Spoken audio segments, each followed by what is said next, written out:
waktu Indonesia Tengah. Inilah Radio Republik Indonesia Bau-Bau dengan Warta Kepton, berita seputar Kepulauan Buton. Dan ini yang menjadi perkara di pengadilan sekarang, sementara bergulir di pengadilan negeri, dan ada juga yang bergulir di pengadilan tata usaha negara. Sehingga rasa aman dan bahan seluruh warga masyarakat betul-betul dapat kita wujudkan. Saudara, selamat pagi dari kawasan Jalan Limbowolio. Kembali kami sampaikan pokok-pokok berita. Saudara, untuk menjamin keamanan, ketertiban, kelancaran demi suksesnya penyelenggaraan Pilkada di Buton Selatan, Polres Buton lakukan apel gelar pasukan. Badan Pertanahan Nasional Kota Bau-Bau mengimbau warga berhati-hati dengan 8 modus kejahatan pertanahan. Pendengar, inilah Warta Kepton pagi hari ini, tepatnya Jumat tanggal 23 Agustus 2024 bersama saya, Bu Zuda.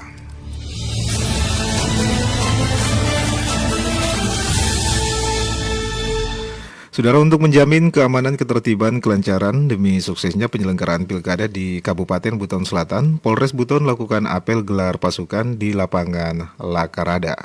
Mengenai hal ini, reporter RRI Bau-Bau Herul Mulku menurunkan laporannya.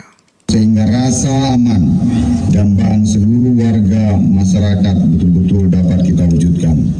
Jelang pemilihan Bupati dan Wakil Bupati Kabupaten Buton Selatan pada Pilkada serentak tahun 2024, Polres Buton menggelar latihan simulasi pengamanan yang diawali dengan apel gelar pasukan Mantap Praja 2024. Dipimpin langsung Kapolres Buton AKBP Rudi Silian di lapangan Lakarada Buton Selatan Kamis pagi. Kapolres menyebutkan apel gelar pasukan ini merupakan wujud representasi atas tanggung jawab dan kepercayaan yang diberikan oleh negara dan seluruh rakyat Indonesia untuk menjamin keamanan, ketertiban, dan kelancaran demi suksesnya penyelenggaraan pemilihan Bupati dan Wakil Bupati Buton Selatan tahun 2024. Kepercayaan ini haruslah kita jawab dengan kesungguhan, keikhlasan hati, dan diwujudkan dengan keseriusan dalam pelaksanaan tugas pengamanan sehingga rasa aman dan bahan seluruh warga masyarakat betul-betul dapat kita wujudkan. Kapolres mengimbau seluruh pihak untuk turut serta berpartisipasi aktif dalam upaya mewujudkan dan memelihara kondusivitas situasi keamanan dan ketertiban selama pelaksanaan tahapan pilkada. Sebab disadari bahwa tahapan pilkada memiliki potensi kerawanan yang perlu mendapatkan perhatian dari semua pihak. Sehingga situasi dan kondisi yang saat ini telah relatif kondusif diharapkan dapat terus terpelihara dan dipertahankan. Untuk membangun suasana yang penuh kedamaian dengan senantiasa mengedepankan dan mengembangkan sikap saling menghargai, menghormati, serta berupaya menghindari terjadinya konflik agar pemilihan Bupati dan Wakil Bupati dapat dilaksanakan dan memberikan hasil pemimpin daerah yang berkualitas. Kami menyadari bahwa Polri tidak mungkin bekerja sendiri dalam pengamanan pemilihan Bupati dan Wakil Bupati ini, tetapi memerlukan dukungan dari seluruh komponen masyarakat termasuk unsur TNI dan instansi terkait lainnya. Kapolres juga mengingatkan KPU sebagai penyelenggara dan Bawaslu sebagai unsur pengawas harus dapat bekerja sama dan mendapat dukungan dari berbagai pihak lainnya agar dapat melakukan tugas dengan baik. Hadir dalam apel gelar pasukan tersebut mewakili penjabat Bupati Buton Selatan Parin Ringi, Asisten Pemerintahan dan Kesra Setda Buton Selatan Zainal, unsur Kodim 1413 Buton, perwakilan OPD, KPU, Bawaslu, Basarnas, dan stakeholder terkait lainnya. Reporter RRI Bau-Bau Herul Mulku melaporkan.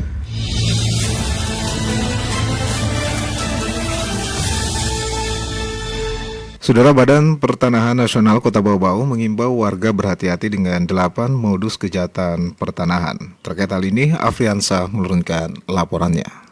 Dan ini yang menjadi perkara di pengadilan sekarang, sementara bergulir di pengadilan negeri, dan ada juga yang bergulir di pengadilan tata usaha negara. Badan Pertanahan Nasional BPN Kota Bau-Bau mengimbau warga berhati-hati dengan modus kejahatan pertanahan. Setidaknya ada 8 modus kejahatan pertanahan yang harus diketahui masyarakat. Kepala BPN Bau-Bau Asmanto Mesman mengungkapkan 8 modus kejahatan pertanahan meliputi pemalsuan tanda tangan dan identitas para pihak bukan yang hadir di notaris atau pejabat pembuat akta tanah PPAT, serta modus menunjukkan tanah yang bukan miliknya.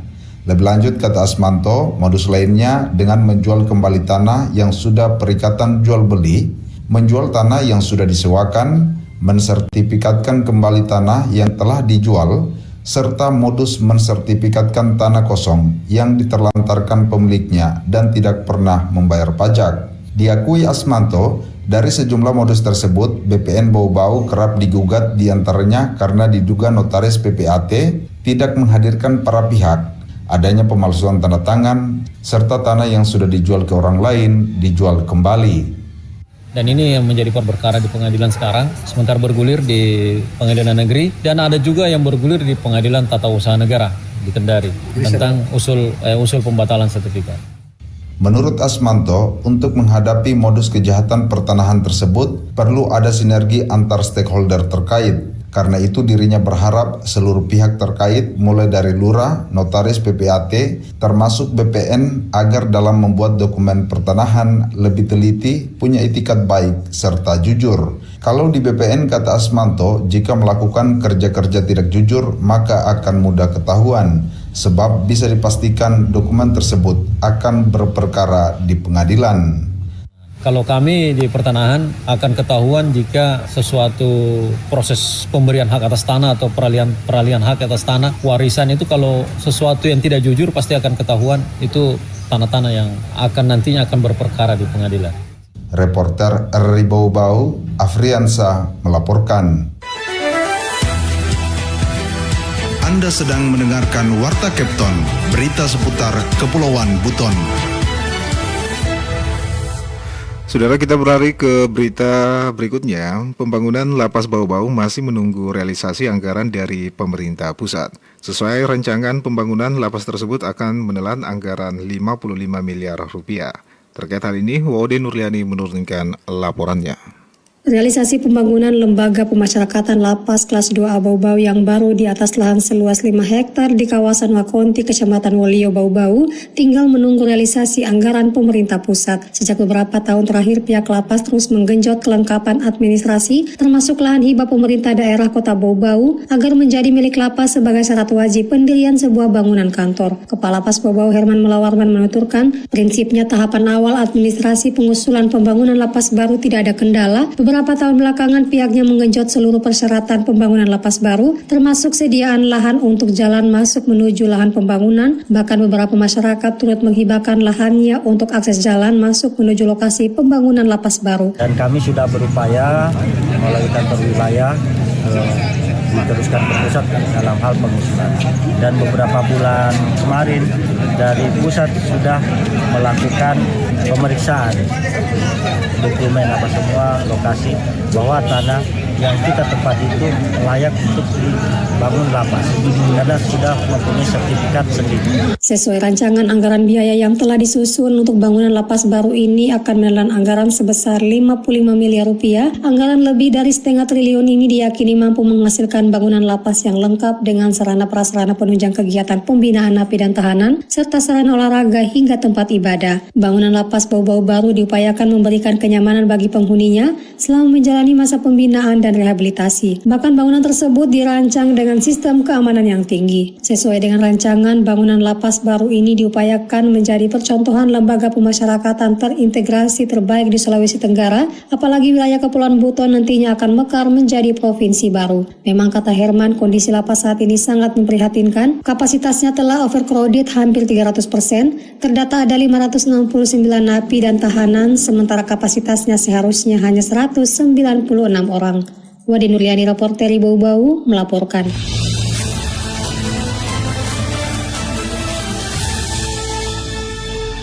Saudara, Badan Kependudukan dan Keluarga Berencana Nasional atau BKKBN Sulawesi Tenggara terus menggenjot penurunan stunting dengan menu makanan bergizi dari bahan pangan lokal dalam kegiatan Dapur Sehat di Desa Rombo, Kecamatan Kulisusu, Buton Utara.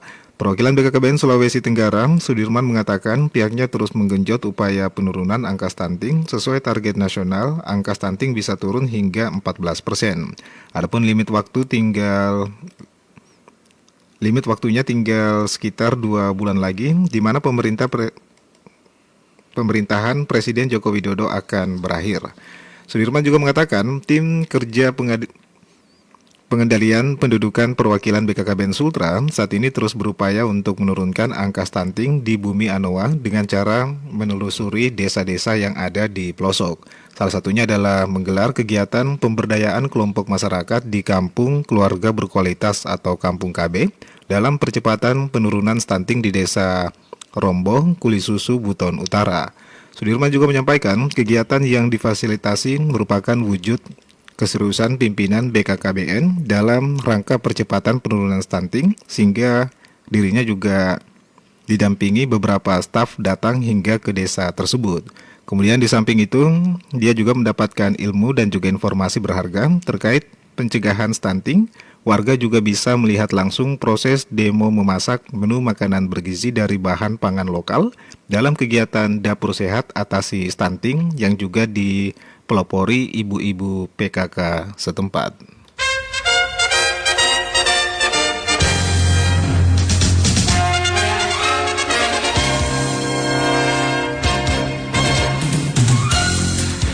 Saudara, sebelum kami akhiri, kembali kami sampaikan pokok-pokok berita. Untuk menjamin keamanan, ketertiban, kelancaran demi suksesnya penyelenggaraan Pilkada di Kabupaten Buton Selatan, Polres Buton lakukan apel gelar pasukan. Badan Pertanahan Nasional Kota Bau-Bau mengimbau warga berhati-hati dengan 8 modus kejahatan pertanahan. Saudara, demikianlah Warta Kepton pagi hari ini. Wakili kerabat kerja yang bertugas kami ucapkan terima kasih atas perhatian Anda. Selamat pagi dan selamat beraktivitas.